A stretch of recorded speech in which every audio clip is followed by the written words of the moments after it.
N'oublie pas de liker cette vidéo et de t'abonner pour soutenir la chaîne. Un like et un abonnement, c'est un grand soutien pour nous. Les gars, on va plonger encore plus profond dans ce sujet qu'on évite tous comme la peste après 60 ans.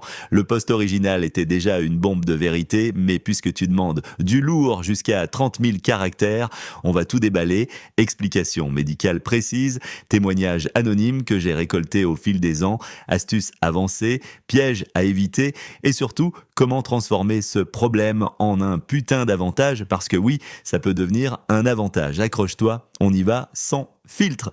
Mais début 10, rappel, tu n'es pas cassé d'abord, on repose les bases pour ceux qui débarquent. Un orgasme sec, c'est quand tu jouis à fond. Contraction pelvienne en montée au cerveau, cœur qui explose, jambes qui tremblent, mais rien ou presque rien ne sort du bout de la queue, pas une trahison, pas une perte de virilité, juste une évolution normale du corps masculin après 60 à 65 ans, parfois plutôt si médoc ou opération. Statistique pour te rassurer, source, étude urologique sérieuse, pas des forums. Après une opération de la prostate, TURP, laser, adénomectomie, 70 à 90% des mecs ont une éjaculation rétrograde totale ou partielle. Chez les mecs qui prennent des alpha-bloquants, tamsulosine, alfusosine, etc. pour l'hyperplasie bénigne de prostate, jusqu'à 30 à 40% concernés. Baisse naturelle de volume avec l'âge, quasiment 100% des mecs de plus de 70 ans ont moins de sperme qu'à 30 ans et 20 à 30% deviennent quasi secs sans aucune pathologie.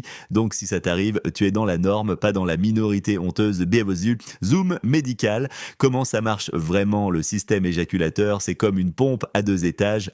Phase d'émission, les vésicules séminales, 60 à 66% du volume, la prostate, 20 à 30%, et les canaux déférents, spermatose des couilles, envoient tout dans l'urètre prostatique. Ça se fait doucement, tu le sens comme une chaleur qui monte. Deuxième phase d'expulsion, le col de la vessie se ferme, super important, les muscles du plancher pelvien se contractent violemment, et paf, tout sort en jet rythmé. C'est là que tu planes, quand une des deux phases foire. Col de vessie ne ferme pas, rétrograde le plus fréquent, glandes produisent moins, tu as un volume faible ou nul, puis un canot bouché, rien ne passe, nerfs abîmés, l'ordre ferme, plus pouce, n'arrive pas. Mais l'orgasme, lui, il dépend surtout des nerfs pudendaux et du cerveau. Tant que ces circuits marchent, tu jouis. Et souvent plus longtemps et plus profondément parce que tu n'as plus cette urgence d'expulser qui coupe le plaisir à 25 ans. Témoignage de mecs qui vivent ça, anonyme mais vrai. J'ai discuté avec des dizaines de gars dans ce cas. Voici les plus marquants. Jean, 64 ans, opéré prostate il y a 5 ans. Les 6 premiers mois, j'étais dégoûté. Je regardais ma bite comme si elle m'avait lâché. Puis ma femme m'a dit « Arrête de fixer le vide et regarde-moi ». Depuis, je bande bien Cialis 5 mg quotidien, je la fais jouir avant et quand je viens, putain, c'est long, intense et zéro nettoyage, on baise plus qu'avant. Marc, 71 ans, diabétique depuis 30 ans, ça a commencé progressivement. D'abord moins de volume, puis plus rien, j'avais honte, je refusais la fellation parce qu'il y aura rien. Un jour, ma copine, 62 ans, m'a dit « Je préfère te sentir jouir dans ma bouche sans tout avaler après. » Depuis, c'est son truc préféré. Elle dit que les contractions sont plus fortes. Patrick, 68 ans, testo basse traité. J'étais à sec total, libido en berne, bide qui poussait, prise de sang, testo à 2,8 nanogrammes par millilitre, androgel pendant 6 mois. Le sperme est revenu, pas comme à 30 ans, mais une belle petite flaque. Bonus, envie revenue, érection du matin, muscles qui reviennent. Si t'as les symptômes, fatigue, déprime, pas envie, fais le dosage. Alain, 66 ans, orgasme sec depuis 10 ans, je kiffe carrément plus. Avant, je jouissais en 5 à 10 contractions rapides, maintenant c'est 15 à 20 contractions longues, genre vague, qui n'en finit pas, je reste dur après, je peux enchaîner. Ma femme appelle ça l'orgasme infini. Biais de l'archidu, les pièges à éviter absolument. Ne prends pas de pseudoéphédrine ou décongestionnant sans avis médical si t'as plus de 65 ans, hypertension, glaucome ou cœur fragile. Ça peut faire monter la tension dangereusement.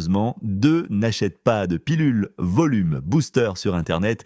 99% sont des arnaques. Maca, zinc en mégadose, lécithine. Au mieux, ça ne fait rien. Au pire, ça te file des calculs rénaux. 3. Ne te prive pas de sexe par honte. C'est le pire truc. Moins tu baises, plus la libido baisse, plus les érections deviennent compliquées. 4.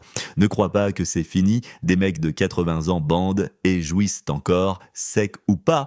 Je connais une astuce avancée pour kiffer encore plus en plus des 8 du post original. Voilà du level supérieur. 1. Edging prolongé, montez presque jusqu'à l'orgasme, redescend, recommence 4 à 5 fois avec un orgasme sec. La montée est au plus longue, l'explosion plus forte. Tu peux tenir 30 à 45 minutes facile. 2.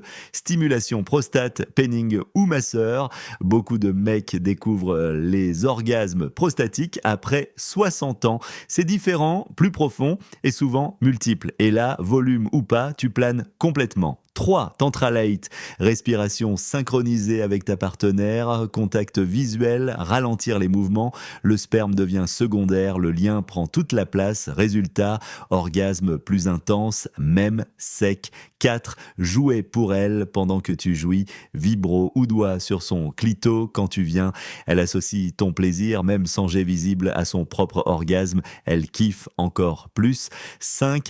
Cialis ou Viagra à petite dose quotidienne, pas seulement pour bander, ça améliore la circulation dans tout le bassin, orgasme plus fort, parfois un peu plus de volume. 6. Zinc plus lécithine plus Pyjum, dosage raisonnable, pas miraculeux, mais des études montrent une légère augmentation du volume séminal chez certains.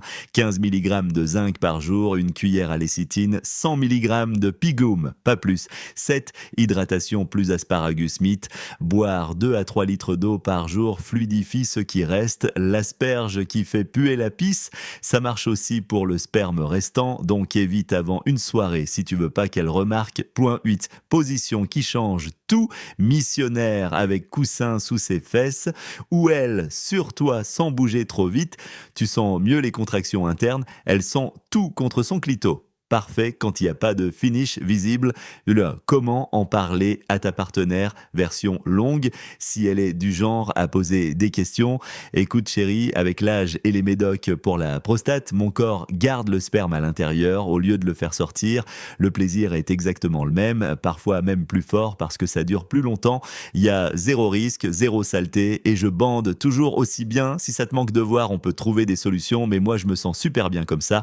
Et toi, qu'est-ce que t'en penses vraiment? La plupart répondent « Tant que tu prends ton pied et que tu me fais prendre le mien, le reste on s'en fout ».